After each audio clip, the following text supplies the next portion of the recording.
ay July 11, 2024, Webes.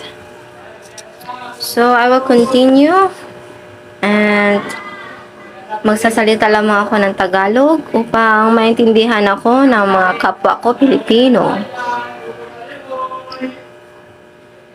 Ngayon po ay nang dahil sa sinasabihan ako na ako ay kulto o kaya ako ay sinungaling o kaya ako ay bulaan. So, normal lang yan na pagsabihan ako ng ganyan kasi nga hindi pa nila naririnig ang tunay na mga katuruan ko. Anong rason na hindi sila makapagpakinig sa mga katuruan ko? Kasi rason po ay iiwasan nila ako. So, iiwasan nila ako, paano nila malalaman ang mga katuruan ko? So, hindi naman maganda, 'di ba, na iiwasan mo ang isang tao, sinisiraan mo ang isang tao habang hindi mo naman siya naririnig, 'di po ba? So lalo na po sa pananampalataya na meron ako, sa mga katuruan na meron ako,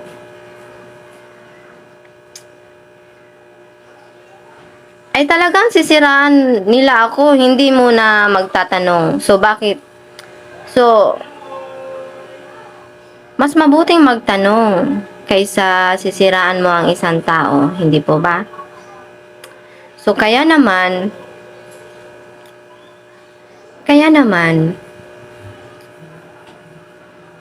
kapag sinasabi kong walang Hesukristo na sasagot sa iyo, walang Hesukristo na magpapakita sa iyo,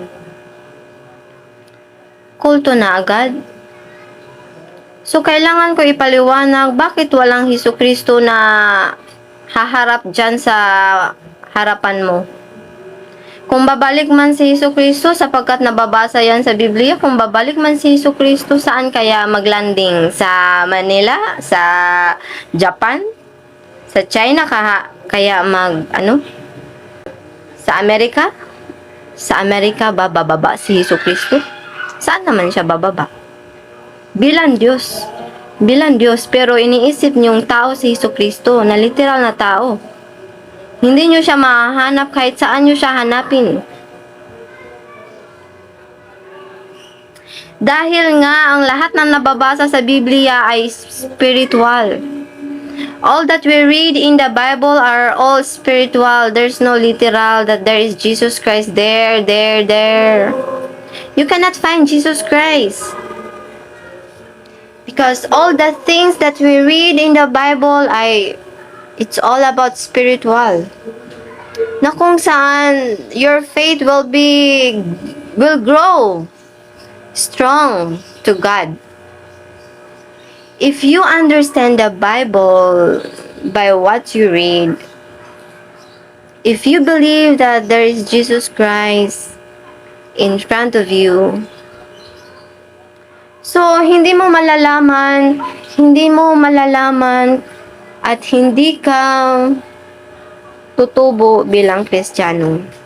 Kasi lagi mo hinihintay si Hesukristo.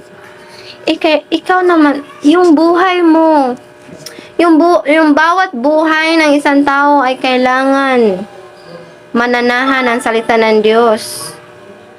Ang salita ng Diyos will come in flesh. Ibig sabihin, yung katawan natin ang gagamitin ng Diyos Ama, kaya ang salita ay magiging flesh.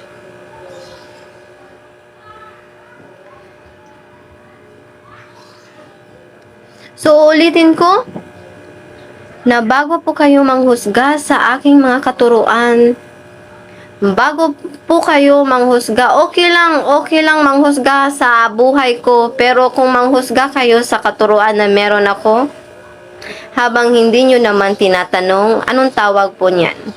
Ang tawag po niyan ay immature. Mga immature na Kristiyano. Sasawayin ka agad, hahamakin ka kaagad, habang hindi naman sila nagtatanong.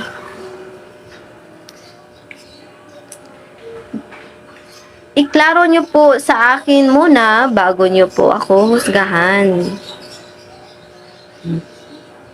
Ngayon, so ipagpapatuloy ko. Lahat ng nababasa sa Biblia ay kailangang ibulay-bulay, imuni-muni ng maigi sapagkat hindi yan makikita sa pagbabasa lang.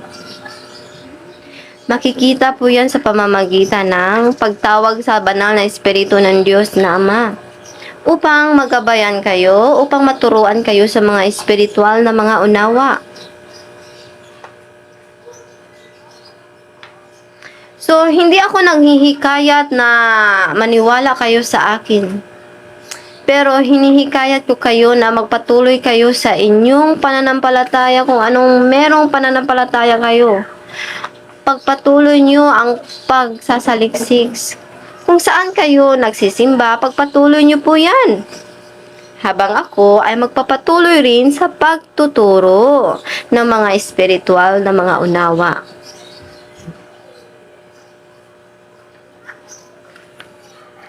Okay, so ang pinakamahalaga sa katuruan na meron kami ay ang mamuhay po bilang si Jesucristo.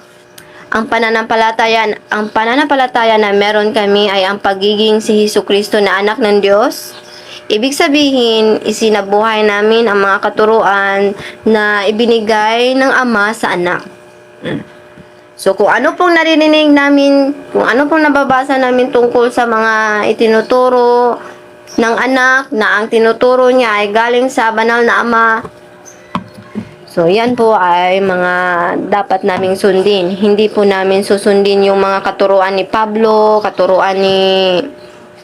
hindi lahat ng katuruan ni Pablo ay kailangang sundin. Kasi kailangan mo na ibulay-bulay kung ito po ba ay tumpak sa mga itinuturo ng anak. Sa mga itinuturo ni Jesucristo. Yung mga tinuturo po ba ni Pablo ay tumpak sa katuruan ni Jesucristo, yan po ay aming susundin. Pero kung yung mga katuruan ni Pablo ay contradicting, ano sabi ni Pablo, ang cross daw, hahawak ka ng cross, kahit pa gagawa ka dyan ng cross na kahoy.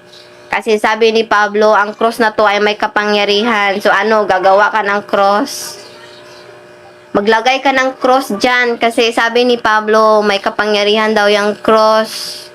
O anong ginagawa ng mga simbahan? Naglagay sila ng cross dyan sa harapan ng simbahan nila. Kasi nga, inuunawa kasi ang mga nababasa. Hindi kasi bulay-bulay at tatawag sa banal na Espiritu upang magabayan. Yan po ang rason. Lahat ng tao magdadala ng cross kasi sabi daw, may kapangyarihan daw yan na cross. So sinong may kapangyarihan ang ginawa ng tao na cross o ang Diyos na Ama na siyang makapangyarihan lamang? So madami pang mga katuruan si Pablo na contradicting sa mga katuruan ni Jesucristo. So the teaching of Jesus Christ comes from the Word of God, from Holy Father God.